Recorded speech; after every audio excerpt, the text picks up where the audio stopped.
출애굽기 29장 38절부터 46절까지입니다. 내가 제단 위에 드릴 것은 이러하니라.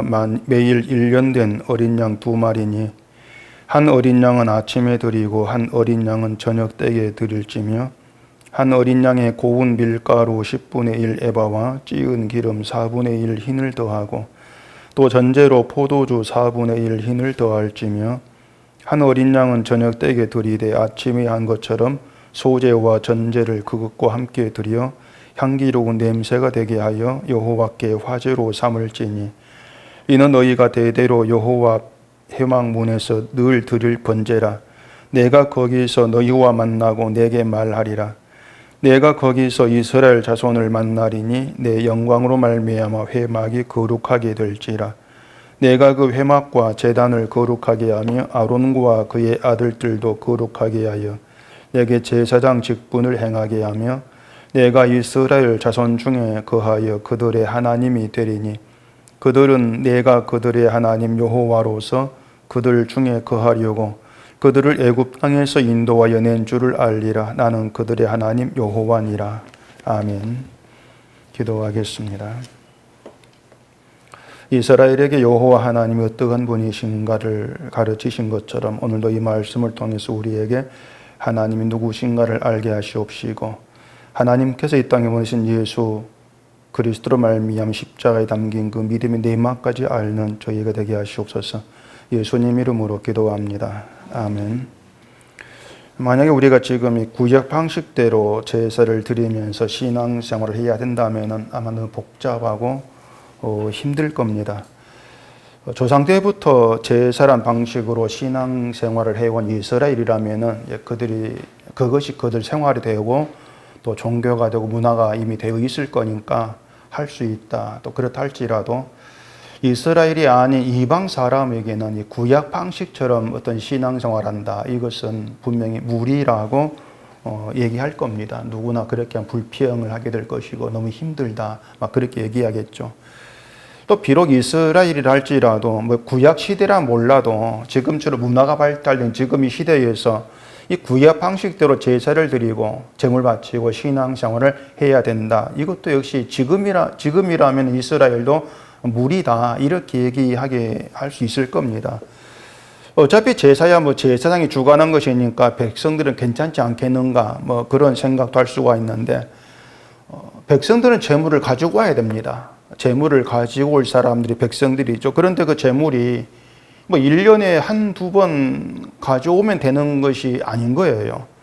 오늘 38절 보면은 그렇게 되어 있습니다. 내가 제단 위에 드릴 것은 이러하니라. 매일 1년 된 어린 양 2마리니 한 어린 양은 아침에 드리고 한 어린 양은 저녁 때에 드릴지며 그렇게 말을 하죠. 매일 1년 된 어린 양 2마리가 필요한 겁니다. 제사를 위해서.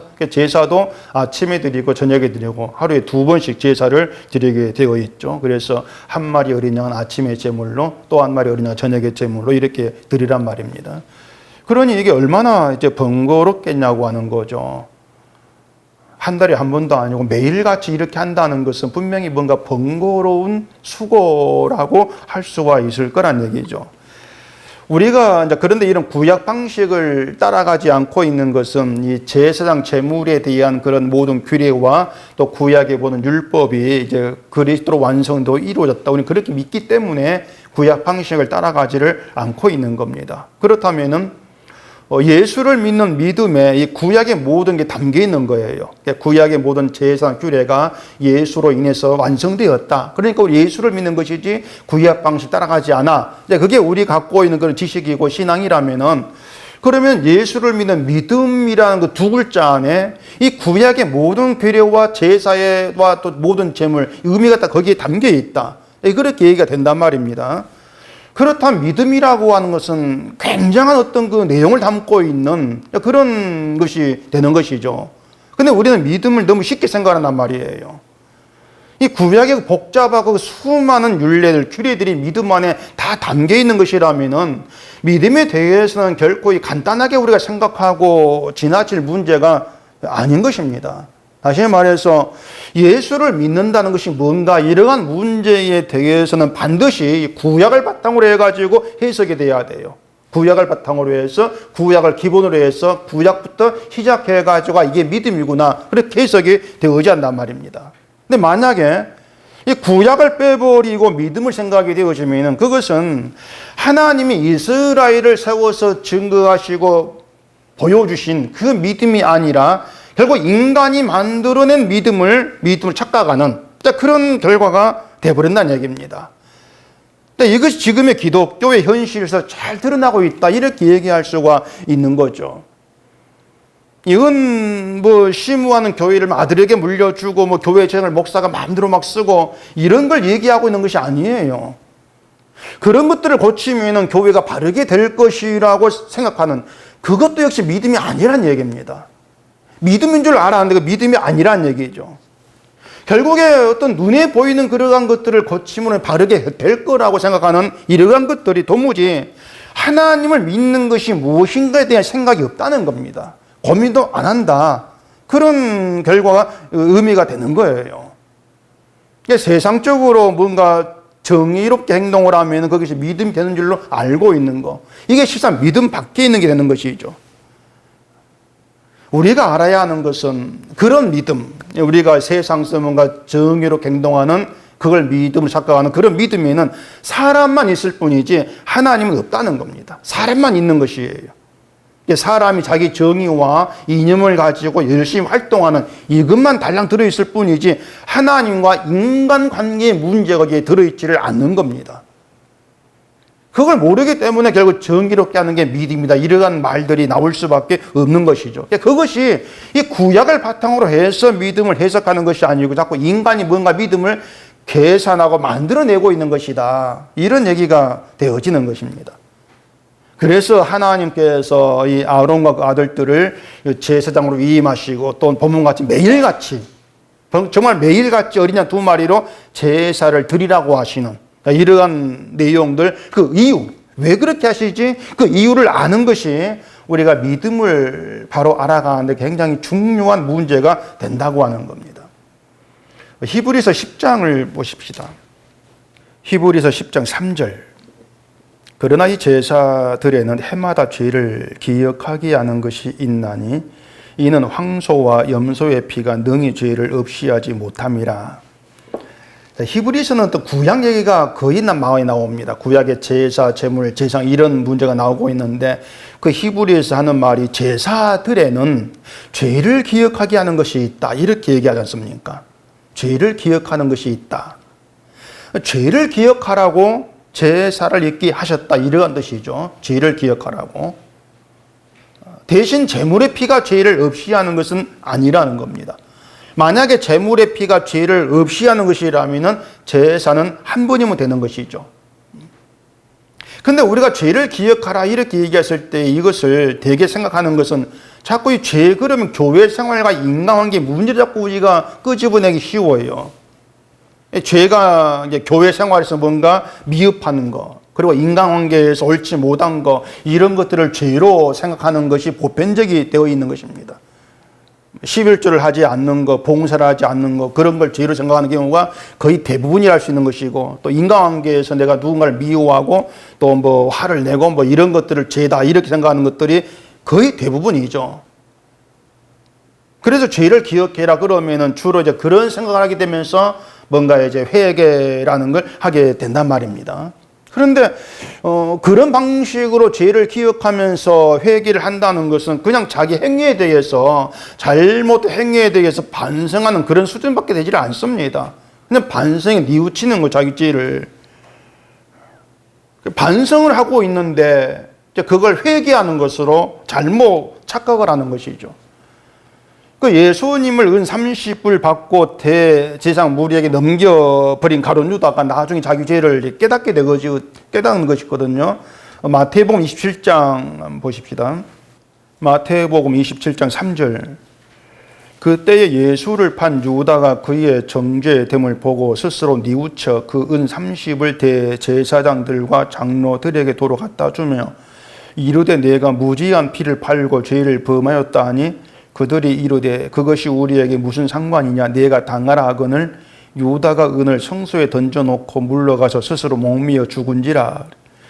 자, 유다가 예수를 팔긴 팔았습니다. 팔긴 팔았는데 그 예수님 죄인이 되어가지고 이 총독에 넘겨지는 걸 보면서 양심에 이제 가책이 되어는 자기 죄를 깨닫게 되는 거예요. 예수를 파는 것이 내가 잘못했구나.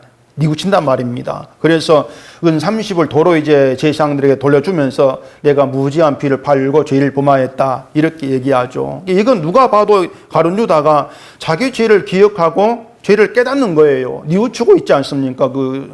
말한 것처럼 또 받은 돈까지 도로 돌려주었으니까 유다가 죄를 너무 깊이 참 깨달았구나, 뉘우치겠구나 그렇게 볼 수 있는 문제란 말입니다. 흔히 회개를 얘기할 때에 회만 하고 개를 하지 않으면 안 된다 이런 말도 합니다. 참된 회개는 회와 개를 함께 하는 것이다. 그렇게 얘기한 경우가 또 많이 있어요. 한문으로 회는 뉘우칠 회고 개는 고칠 개예요. 그게 이제 한문인데 그러니까 죄를 뉘우치는 것만 있으면 안 되고 행동을 고쳐야 참된 회개다. 그렇게 얘기를 하는 것이죠. 근데 그건 회개를 한문 풀이하는 것밖에 안 돼요. 한문을 풀이해서 그냥 그대로 갖다 붙이는 거죠. 그 간혹 보면은 어릴 때에 열차에 무임승차 했다거나 뭐 음식점에 돈 내지 않고 뭐 음식 먹고 도망쳐버린 이것이 양심 간직이 돼가지고 몇십 년 뒤에 가서 돌려줬다 이런 뭐 뉴스 기사거리가 나온 걸 있습니다. 이제 그걸 보면 사람들은 뭐 양심이 바르다 이렇게 얘기를 하고 있는데 교회가 그런 것들을 가지고서 자기 잘못한 행동에 책임을 지 고치내기로 그렇게 이제 가르치는 거예요. 그래서 남의 거 훔쳤으면은 훔친 걸 돌려주는 것까지 있어야만 그게 진짜 회개다. 이렇게 얘기를 하는 것이죠. 속으로만, 야, 내가 잘못했구나. 이게 뉘우치면 회만 한 것이고, 걔는 안 한 거야. 그건 참된 회개가 아니야. 이렇게 회개를 도덕으로 이제 해석을 해버린단 말입니다. 당연히 성경이 말한 회개의 의미에서 그건 벗어나 있는 거예요. 죄를 기억하고 죄를 깨닫는다고 하는 것은 기본적으로 근본적으로 인간이 누구냐 내가 누구인가를 알게 된 걸 얘기합니다. 죄를 기억한다고 하는 것은 내가 누구냐 인간이 어떤 존재냐 이걸 아는 거 알게 된 거예요. 자, 매년 1년 된 양 2마리로 제사를 드립니다. 그 제물을 가지고 온 백성들이 나쁜 일만 하며 사는 것, 그 제물을 가지고 온 백성들이 나쁜 일만 하며 사는 게 아니에요. 평상시 행동은 나름대로 열심을 다해 부지런히 자기 생활하는 그런 사람들일 거란 말입니다. 자, 가령 우리가 주일에 예배 드리는 걸 생각해 보세요. 자, 예배를 드리고 말씀을 듣는 그 자리에 나오기 전에 예배당 밖에서 일주일 살아 우리 생활이 있습니다. 그리고 그 일주일 생활을 누구도 악하게 살았다 이렇게 생각하지 않을 거예요. 말은 죄인으로 살았다 이렇게 얘기하지만은 일주일간 내 생활 정말 악할 정도의 행동을 해 살았어. 그렇게 생각하지는 않을 거란 말입니다. 비록 착한 일을 많이 하면 살지 못할지라도 그래도 내가 양심에 어긋나지 않게 살다 왔어. 그렇게 생각하지 않겠습니까? 그렇게 자기를 생각하면서 예배를 드리고 있는데 자기 죄를 기억하라 이렇게 얘기를 한다면은 어떤 반응을 하겠냐고 하는 거예요. 결국 제가 생각할 게 없는 거예요. 이스라엘의 제사를 드리는 것도 그렇게 생각해 보자는 겁니다. 이스라엘의 평소의 생활이 악한 게 아니에요. 도덕적으로 악한 게 아니. 날마다 뭐 이 사람들이 다른 사람에게 해를 끼치고 도둑질을 살인하고 이렇게 살았던 것이 아니란 얘기입니다.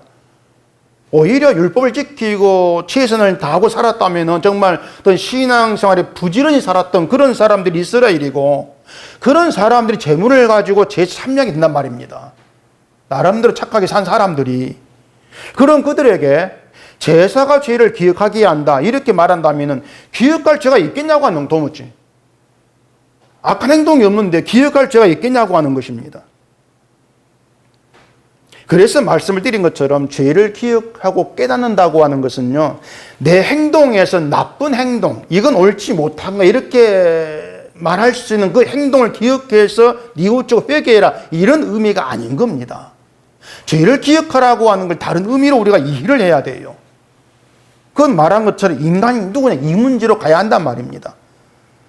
자, 인간이 누구냐 그랬을 때 제가 누누이 말한 것처럼 성경이 말하고 있는 죽음의 존재입니다. 인간이 누굽니까? 죽음의 존재다. 그리고 선을 행할 수 없는 존재다. 이게 인간이 누군가에 대한 성향의 답이에요. 죽으면 저고 선을 행할 수 없는 존재야. 가장 근본적인 답이 인간에 대해서. 자, 바울이 로마서 7장에서 자기에 대해 이렇게 얘기했습니다. 내가 원하는 바 선을 행하지 아니하고 도리어 원하지 아니하는 바 악을 행하는도다. 만일 내가 원하지 아니하는 그것을 하면 이를 행하는 자는 내가 아니요 내 속에 그가는 죄니라. 이렇게 얘기하는데, 자, 바울은 자기 속에 죄가 있다는 걸 알았어요.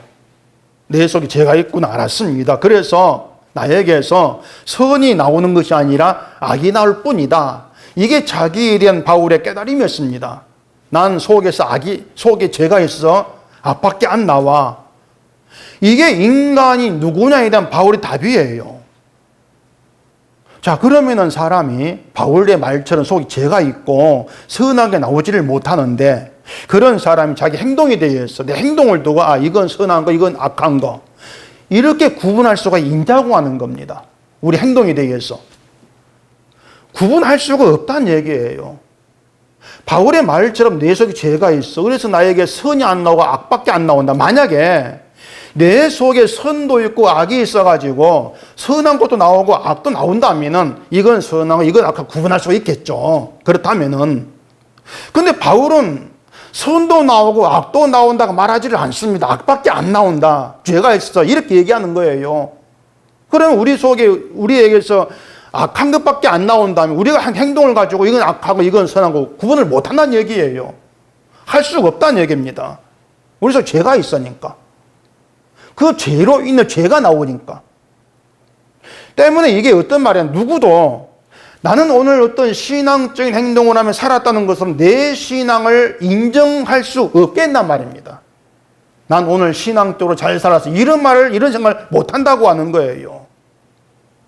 어떤 교회적 기준에 볼 때나 세상 기준에 볼 때에 제 아무리 어떤 믿음으로 인정될 만한 그런 행동을 했다 할지라도 그것 때문에 나는 선을 행한 믿음의 사람이다. 자기를 생각해 버린다면은 그건 죄를 기억하는 게 아니고 죄를 잊어버린 거란 말입니다. 그것이. 인간을 모르는 거니까. 그 죄를 기억하는 게 안 되는 거예요. 자기가 죄의 존재라고 하는 걸 잊어버린 그게 죄가 된단 말이에요. 그래서 죄를 기억하라 그 얘기는요. 하루 동안 내가 죄가 된 행동한 것을 기억해 내가지고 그걸 행동을 가지고 하나 내가 이랬습니다. 잘못했습니다. 이렇게 뉘우치라는 것이 아니고 인간은 하나님의 뜻에 미치지 못한 부족하고 흠을 잇는 더러운 존재일 뿐이라 그걸 알라는 거예요. 그걸 아는 게 죄를 기억한다 그 말입니다. 인간에게는 허물밖에 없는 더러운 존재일 뿐이다. 인간은 이걸 아는 거. 비록 우리가 살아가면서 세상에 인정할 만한 착한 일을 했다 할지라도 그걸 마음에 두지 않고 하나님 앞에서는 그저 허물 있는 존재에 지나지 아니한다는 거. 그 인간됨을 내가 가지고 있는 것, 붙들고 있는 그것이 죄를 기억하고 죄를 깨달았다. 이 의미가 되는 것이죠. 그걸 알라고 제사를 드리라고 하는 거예요. 매일같이. 그런 점에서 지금의 교회는 이 죄를 너무 감상적이고 종교적이고 윤리적인 시각에서만 이 일을 하고 해석을 합니다. 그리고 온통 잘못된 것밖에 나오질 않는 거예요. 감상적인 거, 종교적인 거, 윤리적인 거 이걸 가지고 죄 이렇게 얘기하고 있기 때문에 죄를 모르는 거죠. 그래서 죄를 모르면서 죄를 말하고 있는 그런 잘못됨에서 벗어나지를 못하고 있는 것이고 그로 인해 믿음도 몰라요. 결국에는. 레위기서 5장 한번 보십시다. 레위기서 5장 4절. 만일 누구든지 입술로 맹세하여 악한 일이든지 선한 일이든지 하리라고 함부로 말하면 그 사람이 함부로 말하여 맹세한 것이 무엇이든지 그가 깨닫지 못하다가 그것을 깨닫게 되었을 때에는 그 중 하나에 그에게 허물이 있을 것이니. 자, 이런 구약의 내용들을 좀 우리가 잘 깊이 좀 생각을 해야 되는데요. 우리 기독교인들이 내 신앙 생활이 뭔가 미흡하다 그런 생각이 들면은 내가 신앙 생활을 잘해야 되겠구나 그렇게 다짐한 경우가 꽤 있습니다. 자기를 다짐하는 거죠. 아마 그런 생각하지 않는 기독교회는 없다 그럴 거예요. 내가 신앙생활 잘해야지 이런 생각 안 한 교회는 기독교는 아마 없을 거예요. 다른 사람 간증을 들으면서 야 나도 저 사람처럼 신앙생활 잘해야겠구나 이런 생각 각오를 할 수가 있을 것이고, 또 교회의 설교를 들으면서도 그런 생각할 수가 있단 말입니다. 무심코 그런 생각을 하게 되는 것이겠지만은 함부로 맹세하는 게 바로 그런 경우가 되는 거예요. 함부로 맹세한다는 거죠. 뭔가 하면은 사람이 신앙생활을 잘할 수가 있냐고 하면은 잘할 수가 없습니다. 근본적으로 사람은 신앙생활을 잘 하지를 못해요. 여기 신앙 자체를 인간은 할 수가 없어요. 그런데 그런 생각을 하는 이유가 뭔가 하면은 이 신앙생활을 잘하고 잘못한 그 기준을 사람이 정해가지고 생각하는 거예요. 사람이 정해버렸어요. 그러니까 신앙생활의 기준을 사람이 정해놓고 있는데 이 사람이 도무지 불가능할 기준을 정했겠습니까? 가령 자기의 사랑이 없어야 그게 신앙이야. 그런 기준을 안 정합니다, 사람들은. 왜냐하면 자기를 사랑은 당연한 것이고 그게 마땅한 것인데 자기 사랑하는 건 신앙이 아니다. 누가 그런 기준 정합니까? 안 정한 것이죠. 결국 사람이 정한 신앙생활 기준이라 해봐야 교회 생활 연결된 것이고 도덕적인 것들이에요. 그것들을 몇 개 정해가지고 이렇게 하는 게 신앙생활 잘한 것이야. 이렇게 말하고 있단 말입니다. 그러니까 내가 조금만 하면은 내가 열심만 내면은 신앙생활을 잘할 것으로 착각하기 때문에 나도 제가 신앙 잘해야지. 그런 생각하는 것이죠. 근데 그게 죄라는 거예요. 그게 허물이라는 것입니다. 자, 신앙이 무엇인가를 하나님의 기준에서 생각을 한다면은 사람 그 기준에서 볼 때에 자기를 두고 신앙생활을 잘한다고 말할 수 없게 되어집니다. 또 잘해보자 이런 생각도 할 수 없게 되는 거예요. 왜? 인간은 못하면 알게 되기 때문에. 뭐 1년 52주 교회에 빠지지 않고 막 오고 매일같이 기도하고 성경 본다 할지라도 그걸 가지고 나 신앙 잘해 이런 말을 못하게 돼요. 왜냐하면 하나님 그걸 안 본다 아니니까. 그걸 보시는 것이 아니에요. 이걸 알기 때문에 이걸 가지고 내가 잘한다 그런 말을 못하게 되어지는 거예요. 악이든 선이든지 간에 우리 의지에 달린 문제가 아닌 겁니다. 아예 우리 속에 죄가 있기 때문에 내 의지와 상관없이 죄가 나오는 거예요. 의지와 상관없이. 또 내 의지가 아무리 강하다 할지라도 선은 나오지가 않습니다. 죄가 있으니까. 그게 바울의 자기 고백이었거든요. 바울의 자기 의지는 선을 행하는 것이었어요. 선을 행하자. 그게 바울의 의지였죠. 근데 그 바울의 의지와 상관없이 죄가 나오더라는 겁니다. 악이. 그렇기 때문에 교회가 죄를 짓지 말고 선을 행하고 신앙으로 사세요. 이렇게 얘기를 하고 있다면 그것이 함부로 말한 거, 함부로 맹세한 거, 그게 되는 것이 거기 죄가 된다. 결국 죄를 기억하라고 하는 것처럼 자꾸 인간의 우리도 뭔가 할 수 있다는 가능성을 두고 내가 선을 행함으로 인해서 신앙 좋은 사람으로 복을 받아보겠다는 그 노림소리 생각들, 이런 모든 게 죄로 드러나지는 그걸 얘기하고 있는 것이죠. 죄를 기억하라고 하는 것은 인간됨을 모른다는 겁니다. 죄를 기억하라 그 자체가. 그래 예수님이 도무지 맹세하지 말라 이렇게 말씀했거든요. 우린 옳다고 생각을 하고 이게 신앙적인 행동이라고 생각해서 했는데 말씀 앞에 나오고 보니까 그런 생각이 죄더라는 것을 알게 되어지는 겁니다. 그것을 두고 그걸 알았을 때에 죄를 기억하고 죄를 깨닫는다. 거기에 해당이 되는 거예요. 인간됨이 무엇인가 알게 되어진 거. 이걸 두고 얘기하고 있는 거예요. 그러지 사람이 오늘은 뭐 내가 죄를 지었고 오늘은 죄를 안 지었고 이렇게 자기를 말을 못하는 겁니다. 날마다 죄 안에 있으니까. 그걸 아는 게 죄를 기억하는 것이고 그 죄를 기억하라고 제사가 있는 것이다. 그게 제사 의미다. 이걸 우리가 알아야 되죠. 그 제사가 십자가로 연결되어진다면 결국 십자가에 나와서 우리가 할 건 죄를 기억하던 거. 그게 뭐냐? 인간됨을 아는 거. 그게 믿음이다. 그렇게 연결되어지는 것이죠. 본문 42절 보십시다. 이는 너희가 대대로 여호와 앞 회막문에서 늘 드릴 번제라. 내가 거기서 너희와 만나고 내게 말하리라. 자, 늘 드릴 번제는 앞에 나온 것처럼 매일같이 드릴 제사, 이것을 말하는데, 매일 죄를 기억하라 그것이죠. 매일 제사 드리라는 것은 매일같이 죄를 기억하라. 그렇게 죄가 기억되고 죄가 깨닫는 그 자리에서 하나님께서 만나시겠다는 겁니다. 백성들을. 자, 이것이 우리가 하나님에 대해서 얼마나 잘못 생각하는가를 또 이제 말해주고 있는 것이라고 할 수가 있는데, 우린 보통 죄가 있는 곳에는 하나님이 심판이 있다 생각을 합니다. 죄가 있는 자리에는 심판이 있어. 그리고 죄가 없고 선이 있는 곳에는 복이 있어. 이런 게 이제 보통 기독교인 생각이죠. 근데 하나님은 번제를 드릴 때 거기서 너희와 만나겠다고 하시는 거예요. 제사 드린다는 게 죄를 기억하는 것이 있지 않습니까? 너희가 죄를 기억하는 그 자리에, 죄가 드러난 그 자리에 하나님께서 너희를 만나겠다. 그게 인간 생각과 전혀 다르게 되어지는 거예요. 죄가 있는 자리는 벌이 있는 게 마땅하겠는데, 오히려 하나님은 죄가 있는 자리에서 너희를 만나겠다. 만나신다는 것은 너희와 함께 하겠다. 교제하겠다. 이런 의미가 되어진단 말입니다. 물론 이걸 또 바꾸고 생각하는 경우가 있죠.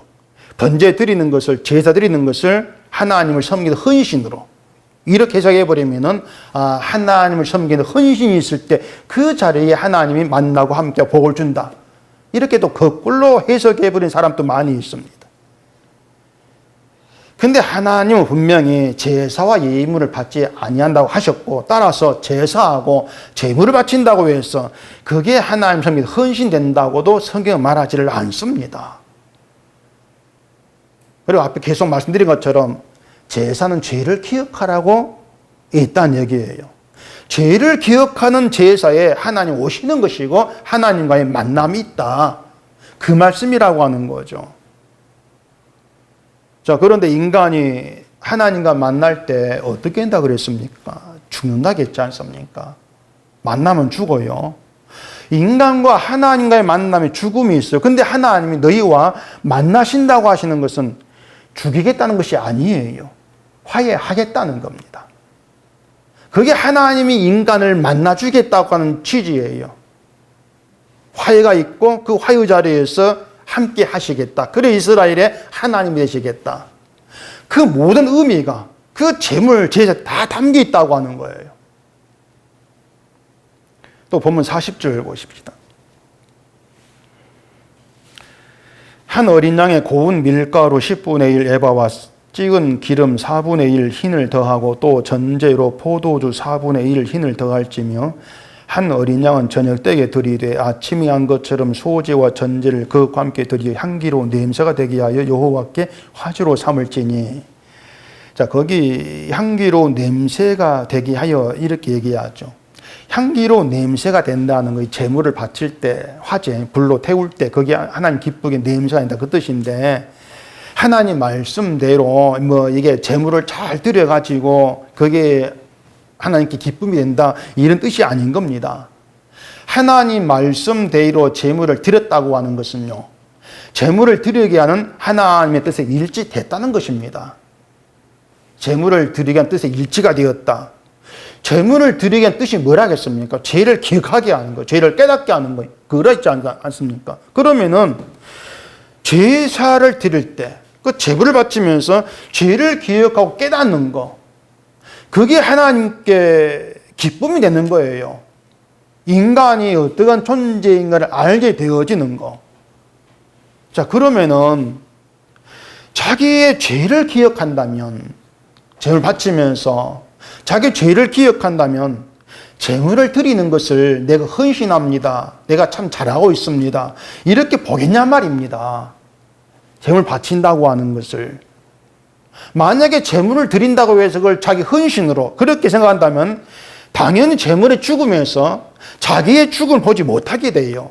내가 잘하고 있는 것이기 때문에 재물에 죽어도 그걸 자기 죽음으로 안 보는 것이죠. 그것 때문에 하나님이 재물을 안 받는다는 것이에요. 재물을 자기 헌신으로 보는 그 재물을 난 안 받는다.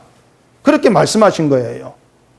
그런데 죄를 기억하면은, 재물 같은 죄를 기억하게 되어지면은 나에게서 선이 나오지를 못하고 하나님 기뻐할 헌신은 나올 수 없다. 이걸 알기 때문에 재물을 바치면서 헌신합니다. 이 생각도 안 하는 거예요. 대신 재물에 죽으면서 내가 죽어야 될 존재입니다.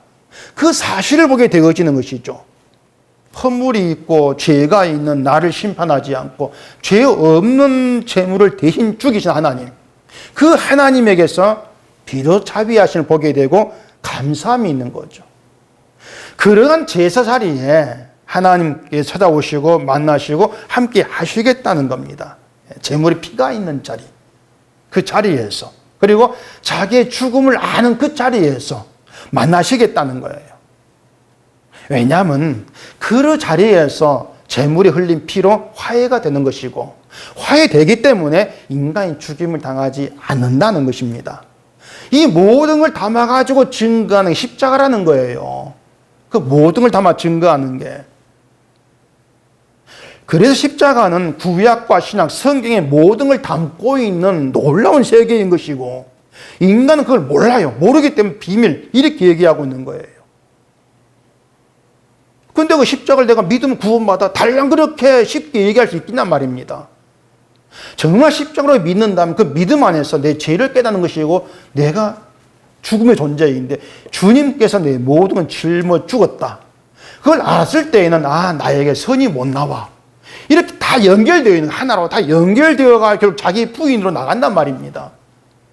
그렇게 내가 부인된 자리에서 하나님 일하심, 그 자비와 풍요를 이것만 달라 남는 거죠. 그게 영광이 되는 거예요. 그걸 위해서 하나님이 그런 인간을 세우시려고 이 구약과 신약을 있게 하신 것이고, 구약의 제사가 십자가에 이렇게 연결되고 있는 것이고, 그런 내막이 다 담겨 있는 거예요. 그래서 구약을 모르면 그 신약은 엉터리입니다. 십자가는 엉터리가 되어버리는 거예요. 또 히브리서 또 다시 보십시다. 히브리서 10장 26절. 우리가 진리를 아는 지식을 받은 후 짐짓 죄를 범한 즉 다시 속죄하는 제사가 없고 오직 무서운 마음으로 심판을 기다리는 것과 대적하는 자를 태울 맹렬한 불만 있으리라. 자, 우리가 말씀드린 것처럼 죄를 우리가 알고 있는 그 상식, 그 수준대로 이해를 하게 되어지면은 오늘 이 말씀은요, 굉장히 무서운 말씀이 되어버립니다. 자, 진리를 아는 지식을 받은 사람은 신자라 그럽니다. 신자는 진리를 아는 지식을 받았습니다. 진리를 아는 사람이죠. 그럼 불신자는 진리를 아는 지식을 받지 못한 사람입니다. 진리를 모르는 사람이 불신자예요. 그런데 그렇게 신자와 불신자를 놓고 봤을 때에 진리를 알든 모르든 인간의 속에 죄가 있다는 건 다르지가 않습니다. 똑같아요. 진리를 알아도 죄가 있어요. 자, 바울도 진리를 알았습니다. 진리를 알았는데 자기 속에 죄가 있다고 고백하지 않습니까? 진리를 알았던 사람이. 그렇게 모든 사람은 평생토록 그 속에 죄를 두고 살게 되어 있습니다.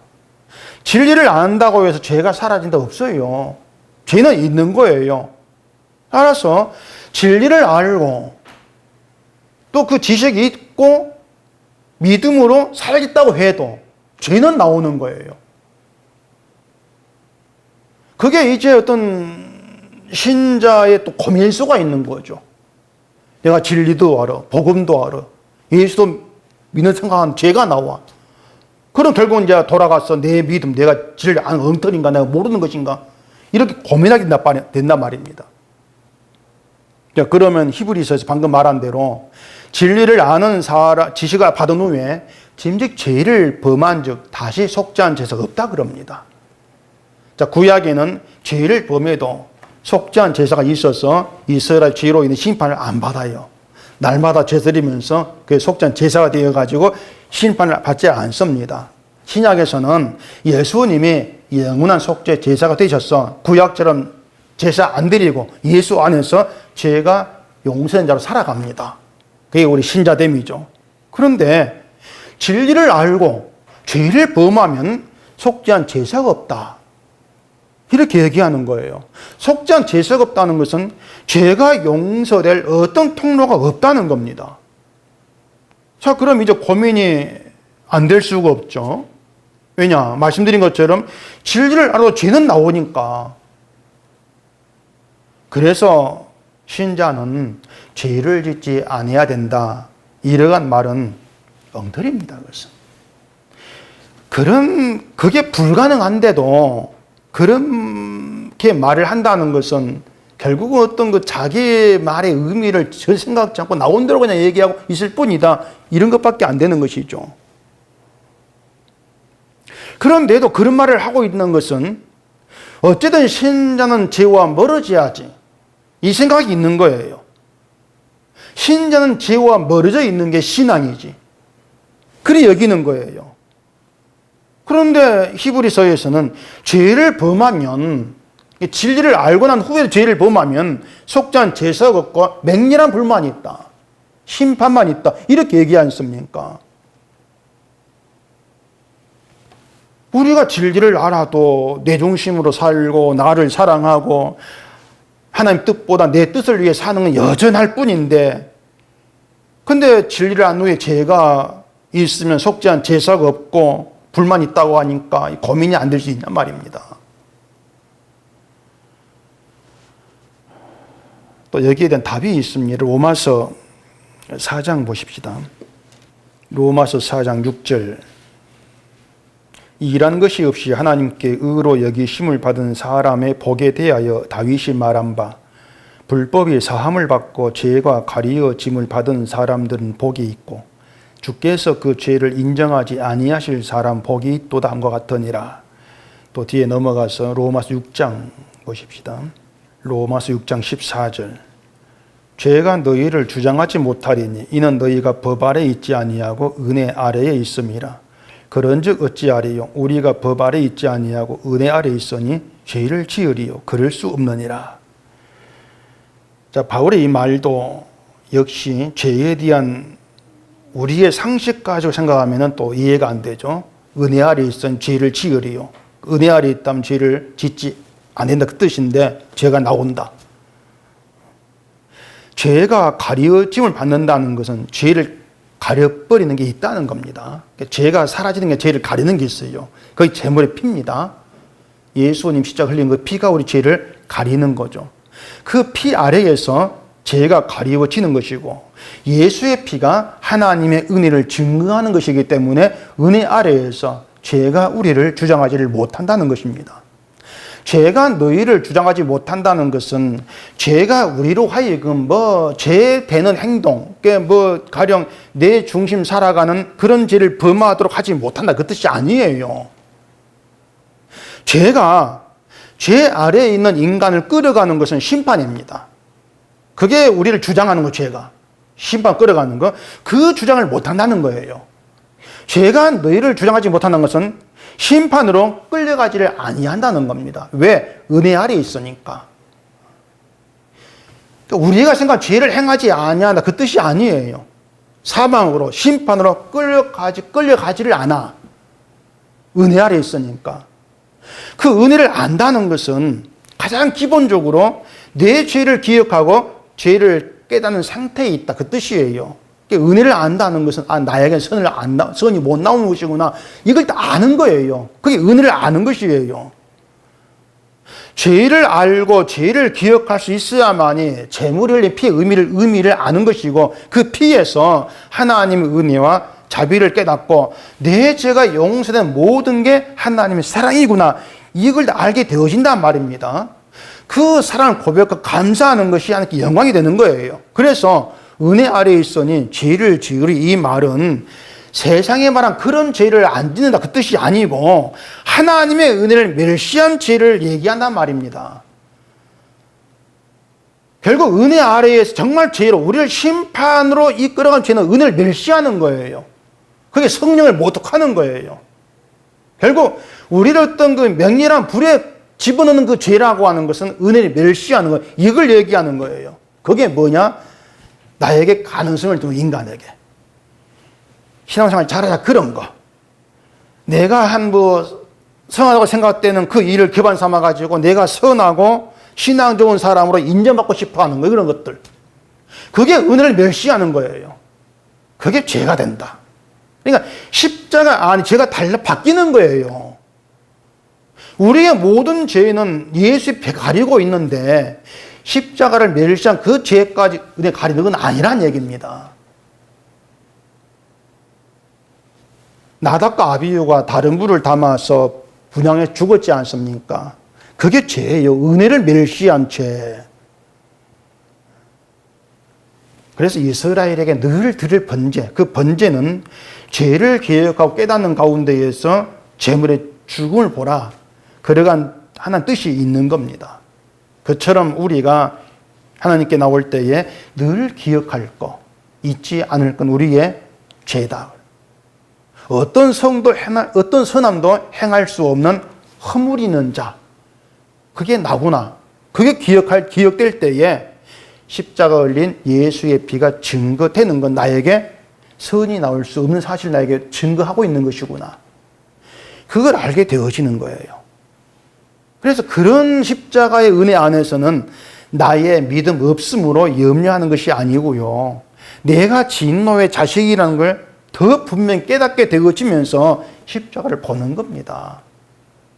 그러면서 내가 나를 염려하는 것이 아니고 십자가의 은혜 안에 있는 나를 있게 하신 하나님의 사랑을 더 깊이 알아 감사하는 것. 그게 신자의 본분인 거예요. 그게 죄를 기억하는 것이고 그게 십자가를 믿는 믿음의 세계다.